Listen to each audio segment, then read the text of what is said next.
করতে হবে ভালো করে বুঝে নাও। এই দেখো এটা হলো ভেঞ্চুরিটা, এটা যে আমরা ভেঞ্চুরিটা বানিয়েছি, ভেঞ্চুরি এই যে ফ্ল্যাঞ্জটা আছে এরই এক্স্যাক্টলি আরেকটা কম্প্যানিয়ন ফ্ল্যাঞ্জ হবে। ঠিক আছে, এই ফ্ল্যাঞ্জের যে তোমার ওডিটা ধরেছো, ঠিক আছে, আমি জানি না এক্সাক্ট ওডিটা কত, ভাবো তুমি এইটার ওডি হলো 30, তাহলে এরই কোম্পানির ফ্ল্যাঞ্জেরও ওডি হবে 30। তো 30 + 30 ধরে নাও, প্লাস গ্যাসকেট যে লাগে মাঝখানে, গ্যাসকেট লাগে, গ্যাসকেটের হয় 5 mm। ঠিক আছে, 5 mm এ পাশে আর 5 mm ও পাশে, ধরে নাও 5 আর 5, তো 30 30 60, 60 আর 5 5 10, 70। তো তুমি মোটামুটি এই যে স্টার্টটা বানাও, এটাকে বানাও 150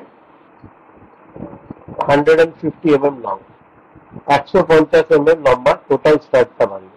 ঠিক আছে, এবার স্টার্টটা কেমন করে হবে দেখো, এই পার্টটাতে পুরো প্লেন হবে, আর এদিকে থ্রেড হবে, এদিকে নাট বোল্ট লাগবে। ঠিক আছে, ভালো করে বুঝে নাও। এই যে স্টার্টটা আছে এ পাশটা থ্রেড হবে, এই যে প্লেন পোর্শন হবে, এই প্লেন পোর্শনটা বেসিক্যালি তোমার এই ফ্ল্যাঞ্জটাকে কভার করবে।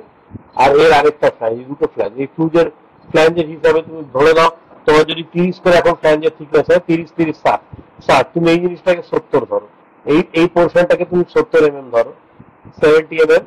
ঠিক আছে, যেটাকে প্লেন প্লেন হবে, 70 mm টা প্লেন হবে, আর বাকি আবার এখানে থ্রেড হবে, এই পাশে থ্রেড হবে, এই ধরেই করবে। আর এর সাথে নাট বোল্ট হবে, একটা নাট হবে, আর দুটো ওয়াশার হবে, একটা ওয়াশার এদিকে হবে, একটা ওয়াশার এদিকে হবে, এই হলো পুরো ব্যাপারটা।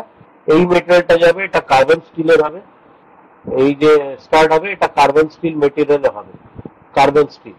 ঠিক আছে, আর এর সাথে যে নাট নাট বোল্টস হবে, এই নাট বোল্টসও হবে কার্বন স্টিলের। এটাই হলো পুরো ব্যাপারটা। আশা করছি ক্লিয়ার করতে পেরেছি। আর যদি তোমার কোনো ডাউট হয় তুমি আমার সাথে অবশ্যই কথা বলো। ঠিক আছে, ধন্যবাদ।